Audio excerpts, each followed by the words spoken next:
గంగారెడ్డిపల్లె అనే ఊర్లో రామయ్య అనే వ్యక్తి ఉండేవాడు. అతను తెలివితేటలు ఉన్నవాడు, మాటల్లో చాకచక్యంగా ఉండేవాడు. కానీ పని చేయడంలో మాత్రం అసలు ఆసక్తి ఉండేది కాదు. ఏ పని అయినా రేపు చూద్దాం అని వాయిదా వేయడం అతని అలవాటు. అతని భార్య భారతి మాత్రం పూర్తిగా అతనికి భిన్నంగా ఉండేది. ఇంటి పనులు చేస్తూ పొలాలను, పశువులను అన్నీ చక్కగా చూసుకునేది. కానీ ఆమెకు ఒకే ఒక్క బాధ, తన భర్త ఏ పని చేయడు అని. అయితే ఒకసారి గ్రామంలో పంట ఉత్సవం నిర్వహించారు.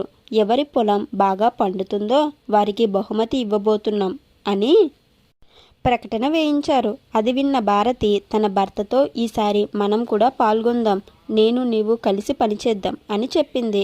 రామయ్య మొదట అంగీకరించాడు. కానీ 2 రోజుల్లోనే నీవు చేస్తే చాలు, నేను నీకు సలహాలు ఇస్తాను అని చెప్పాడు. భారతి ఒంటరిగా పనిచేసి పొలాన్ని పచ్చగా మార్చింది. పంట కూడా బాగా పండింది. ఉత్సవ రోజు రాగానే రామయ్య ఈ పంట నా తెలివితేటల వల్లే పండింది అని చెప్పాడు.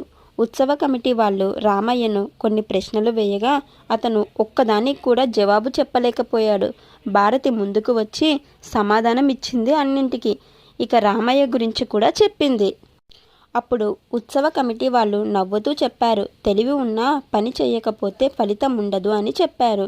ఆ రోజు తర్వాత రామయ్య కొంచెం మారాడు. భారతితో పాటు పనిలో పాల్గొనసాగాడు.